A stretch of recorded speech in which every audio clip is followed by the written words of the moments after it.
So this morning session for me is really important and near and dear to my heart. We're really talking about allyship this morning and how we can stand up for ourselves, how we can stand up for each other, how we can lend our voices to other people and groups that might need that support or benefit from that support. And I first, Rachel Williams, who's one of our advisors, she turned me onto this newsletter by Ellen McGirt that is on Fortune. It's called Race Ahead. It's a daily newsletter. I highly recommend it. I get a lot of really great insight from that newsletter. And I first read about CEO Action for Diversity and Inclusion on that newsletter. And I was like, this is a really cool organization. I want to have them be involved with the conference. I reached out to them, and they were really kind to say, hey, let's put the word out to some of our CEOs to see if they could be involved in this event. And so CEO Action for Diversity and Inclusion was just founded last year, so it's a really new organization, but it now has 400 leaders, including CEOs of some of America's largest corporations and academic presidents. And the coalition is driving action within the business community to advance diversity and inclusion within the workplace. So this is CEOs taking a stand, saying diversity and inclusion matters, and we're gonna stand together as allies to make a big ripple effect in the way that business is done.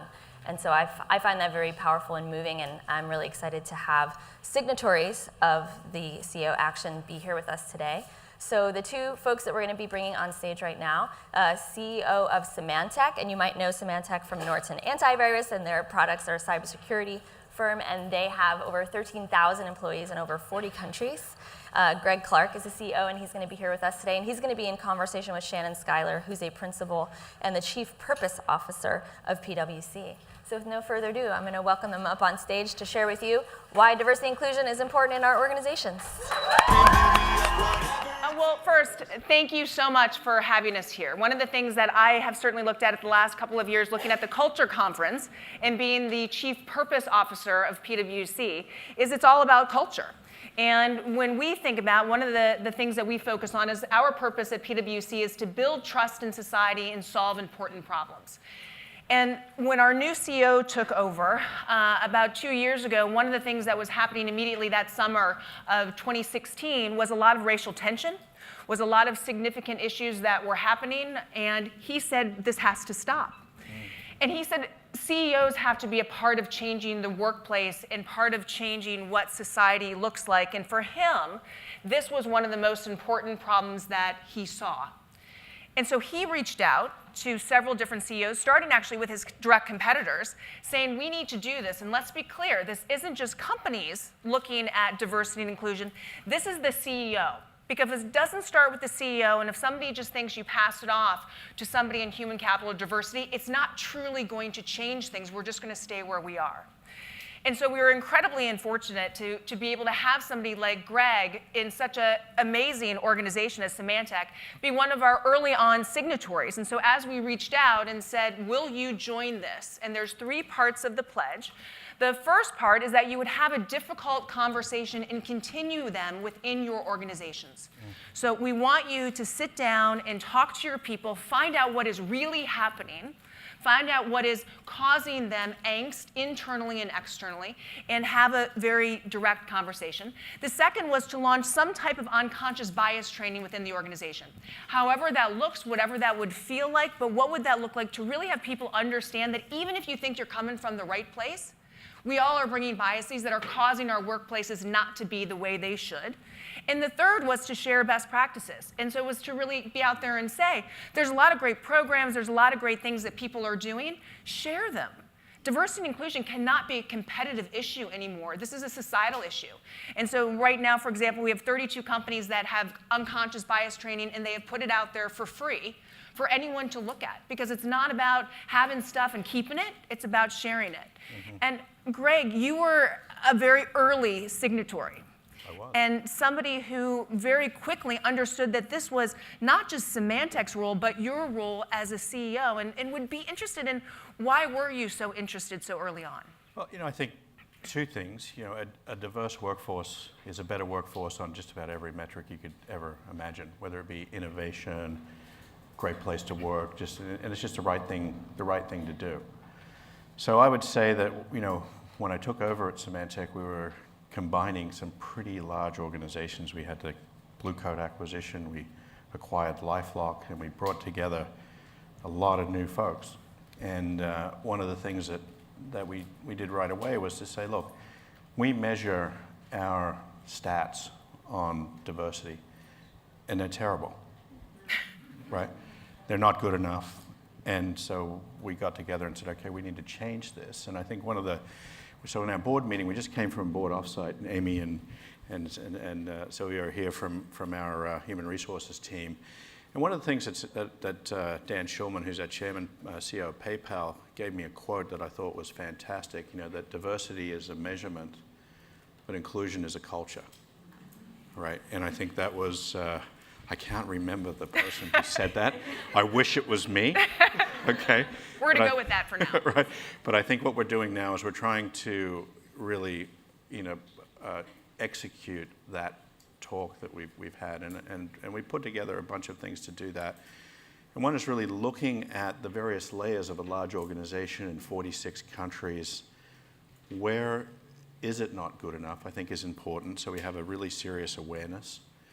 We then took all of my direct reports through unconscious bias training. And after you do that, it's like a wake-up call for yourself. It's like when I took the training, I thought I was pretty reasonable and on that topic, and I realized that there's a whole bunch of things I didn't think about. So I came out of that training a lot better than I went in, to be an advocate for how to do that. And then, it starts at the top, it's tone at the top, and I think that it's really important to set that up, that it is a non-negotiable, not because it's a dictatorship jamming it down into the organization. It's a non-negotiable because it has to change. And then really to go after that discussion at all layers of the organization. And I believe that, cultures come from the very bottom of the organization, the leaf nodes of the organization, and really it's one thing to say we're going to go fix these issues in our business. It's another thing to have the business want to fix them from within. And I think that's really what our goal is to enable our great individual contributors, leaders, everybody across the organization with the information and the training, and then to really be able to put some tactical actions in place to enable that to happen. All right, so make that come to life for us with the story that you told me over there. And so when we were talking about issues, so that all sounds good, right? Yeah. But how does that really work? So can you give your example around pay equity? So, on my first all hands meeting, I said, okay, we are going to go after pay equity across the company everywhere, all over the world. And I think it's easy to fix in some of the more advanced economies, like inside the United States or some places in Europe and whatnot. But a special shout out to places where there are big cultural barriers, like you can have one cycle to fix it in Japan and the Middle East, where there's bigger, more fundamental problems there. And if you don't get it sorted out, next cycle, we're going to come and fix it for you, right? So okay, we're going to give you the opportunity to sort it out yourself, right? Because it's not okay. I believe that equality is an essential fabric of every organization, and we just have to have it. That's very important. But I think that's a detail in really trying to fix a culture so that it embraces diversity and inclusion, right? There's headquarters said do something, and finance, jack down some draconian rule on you, right? That works, right, but it's not great. What's great is when everybody has just had enough, and I think the behavior that you walk past is the behavior you accept. Great one to keep in mind. It came from our security officer over at Symantec. Again, I wish it was me. Right? And I think in this topic, that is what needs to happen. You have to get, candidacy right. The workforce is there. right. And if you truly want the best the workforce has to offer, you have to have a diversity and inclusion culture. You have to. That's not like there's something on the web page, but it is a fair place to work. There is equity across the organization, and we do want diversity because we're better. Tactically, can you close a rec if you didn't have diverse candidacy? No. Then there should be bias training so that you can actually hire the best person, right? that's in that candidacy. And if you just put that in the funnel, it will sort itself out. And then run a huge company, so you have to have some eye on metrics, or else you get replaced. So having some way to initiate that cultural initiative is really important, but then having some other ways to measure whether it's working or not, and to really be able to report out on it, and report out on success, and to report out on failure is really important. And I look at our turnover. We have relatively low turnover. We have a great mission. We fight cybercrime. People come to work at Symantec because it's a vocation. So our turnover, even in times of restructuring or things like that, is actually quite low as an industry measurement. And we have about call it a 10% turnover on, call it 10,000 people. So when you have like 900 or 1,000 people rolling through an organization, you have the opportunity to address this problem. But the part at the top is the hardest part. It's that senior director and above part. And when you have a situation where you have an older company like we are, been around for 30 plus years, it's great that we've been around for 30 plus years, okay? It's hard to do because the real estate for new positions at the top is hotly sought after. But this is the area where you have to have extremely strong leadership. If you cannot address it there, I believe you've failed. And it's interesting. That's our goal. No, because it's been, if you weren't able to be there, if you as the CEO didn't say, we could all come up with a million different excuses, but this isn't about finding the excuse not to do it, it's finding out how to do it. How to do it. Yeah. Then how would it get done? And when you look over your career, so you've been in tech, you've been in mining, you've been in a lot of male-dominated industries, what has that taught you, or what have you been able to reflect on and then do things differently at Symantec? I have a good story from mining. I solved all the security problems in my mind once earlier in my career, and so I took a vacation in mining. And maintenance, complex maintenance.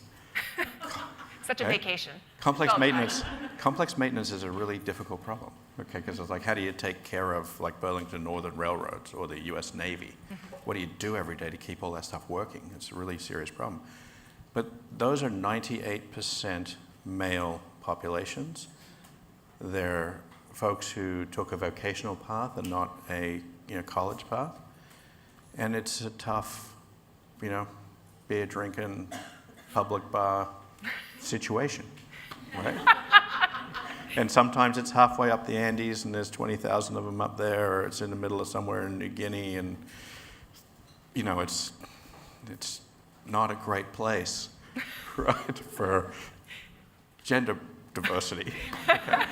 But I hired a very powerful female executive and put her in place as the COO because the thing had to change. It was bankrupt. It was going to hit the earth, leave a big hole, and a lot of places were going to be in trouble. Why? She was the best person for the job. Crushed it. We ended up growing the business massively and got a great outcome for everybody. And when I did that, the entire company, everyone, told me that I'd lost my mind, okay? Just because it was a woman? Just because it was a woman. And then at the end, she's the most respected person in that organization.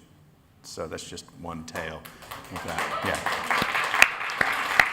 She's currently the CEO of PagerDuty, which is growing massively and killing it, and she'll probably take that public, but I think it's just a good example of hire the best people. Diversity is very, very important, and it's a culture item. And why do you think that you have been able to see this so clearly? Where obviously a lot of CEOs, a lot of leaders, a lot of people in the workplace aren't able to make that decision to have a woman because there would be fear that because it's male-dominated, it would just be easier to pick a man. I'm sure I could find one. But it's been since the beginning that you've really seen this. Well, I never really went after it to hire a female. I went after it to hire the very best person. And when I looked at the people who were just not going to lose, just so turned out that when you get powerful female executives, especially in these industries, they're not going to lose. Okay? They're just not, right? And the resume shows it, the academic record shows it, and I just think of when I just look at it like that, and if you get the right candidacy, it will sort itself out. It will sort itself out. Now, I'm embarrassed as hell of the numbers at Symantec right now, and that's going to take some intervention to fix, right? Because it really does require us to open up some vacancies for looking from outside. If I look at the funnel coming up in the succession planning, I can't fix it there. And I even don't look at it as fixing it there. It's more like, I want the best people. I need to expand the aperture of where we're going to go to really look for the best people in those jobs. And in that aperture is where we go out and we make sure that we have the right representation of excellence. And doing that right, I think we will be able to solve this problem and be a much better company. At the end of the day, if you look at all the stats, diverse companies win on innovation, they win on numbers, and it is just, I can't find a situation where a diverse organization lost to a non-diverse organization. And so I think you're disadvantaged if you don't have it. Do you see the tech industry coming together to help to solve this issue? Absolutely I do. I sit on a CEO forum with a lot of the kind of superheroes of Silicon Valley in the tech sector, and it is a huge discussion at every single one of them. It is a really, really big discussion. Older companies, it's hard to fix. It is, if you have a mature company that's got a few thousand people in it, it's been around a while, I think it's easy to fix at the intake. Early in career, that's fixable. It is very hard to fix in that L1, L2, L3 part of the pyramid. But I believe that that's where it needs to be fixed the most. Absolutely, Yeah. and I think it's, at PwC, there's 55,000 people in the US and 250,000 people globally. We've been around for 125 years. Yeah. So yes, like it's really hard to figure that out. But I think unless we have people like Greg and like other leaders who are saying we need to get there, and now the problem is one that this isn't about incremental solutions anymore. This is about we have to fundamentally change the system, and then that needs to be what we're going to go forward with. Does anybody have any questions, real quick? We only have a couple minutes left. It's really inspiring to see somebody who is in senior leadership who really cares about these things. If there is a senior leader who has Sorry. We're having trouble hearing. Yeah. Yeah, I said it's very inspiring to have somebody in senior leadership who really cares about these things. If there is somebody in senior leadership who doesn't, is there any advice that you would be able to give to help change that? I think that it needs to come from the top, right? Your CEO needs to be on it. I would be surprised if, especially in this area, if there's a CEO that doesn't care about this. That would be, I think, rare. And then it's really about enabling them with the tools to be able to go after it. But I think if you take your leader through a gender bias training course, or any bias training course, there's bias in all kinds of stuff, but particularly around D&I, it's very hard to walk out of one of those and say, okay, I'm good the way I am. Okay? I find you walk out of there and it's like, I look at everything differently after that now, myself, because I wasn't aware of some of the things that my automatic brain was just doing, right? So you have to stop yourself, you have to bring it back to your conscious brain and say, okay, let me look at this again, let me make sure. And when you do that, you get a different outcome. And I think that problem can be very helpful if you just go and do it in a public forum, do it with the others. We have, as part of CEO Action, we have a mobile tour bus, literally a huge semi, that's a blind spots training. And it goes and sits on campuses for companies as well as college campuses, and you can have the opportunity, if you want to give me a call, to have it come to your campuses, where people walk through, because even having 15 minutes to an hour, you walk away going, oh my gosh, I think I'm pretty alert to what I think and what I do, and you are completely not. So just imagine what people who really aren't nearly as thoughtful as you are think on a daily basis. I mean, then it gets you really kind of scared. Right. Another question? Yeah. Yes. Hello? Oh, Yeah, it's hi. working. Yeah. My question is, thank you for coming, first of all. Being that both of you guys are from a larger scale company, what is your recommendations for diversity training as it relates to a smaller scale company, changing that mindset and introducing the CEO as well as executive directors to diversity training and bias training and so forth? You know, I think that's a really good question. And earlier in my career, I started a couple of companies from the garage and took one public, and, you know, and sold one to IBM along the way. And I remember what it was like when I was in that, you know, no people, no office, and in the few years after that, and the things that you care about, on executing through that and getting that right and dealing with the peaks and valleys, there's a lot of stuff to care about. And you know, the hours in a day are important. I think make sure that your CEO and your founders and the technical brilliance that is in that startup company, especially around here, understand the competitive advantage of diversity and the kind of candidacy that shows up if you have diversity thinking in your company. You know, the resumes that you'll get in a very hard war on talent are better. And I think if you come after most people that are crazy enough to start an early stage tech firm and go and round up the money, it's usually there's something a little bit wrong with them anyway. Okay, right? But they all care about trying to get to a great result and trying to get the best people that they can into the company. And you've got to align this kind of thing right from the get-go as a competitive advantage. And that would be my advice. And one thing too, if you go to the CEO Action website, there's now over 500 best practices that the signatories have put on. Those are available for everybody. So it's the CEO Action and Diversity and Inclusion, and we can make sure that you have that. But you can access that, and there's over 500 best practices by all different categories. Some of them are trainings. And you can look through and see what might work for you before hiring a consultant or someone to come in that may not work, right? So part of it was to make sure, especially small companies, had the ability without having to put out the money that may or may not work. So I know we are out of time.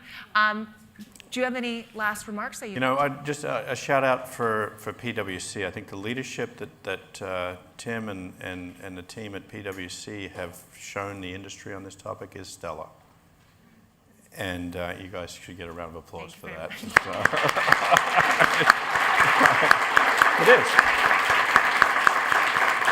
You know, a lot of the discussion that's happening in the industry is due to this CEO call to action that's going on from the leadership at PwC. Well, thank you. Yeah. Well, thank you all. Okay.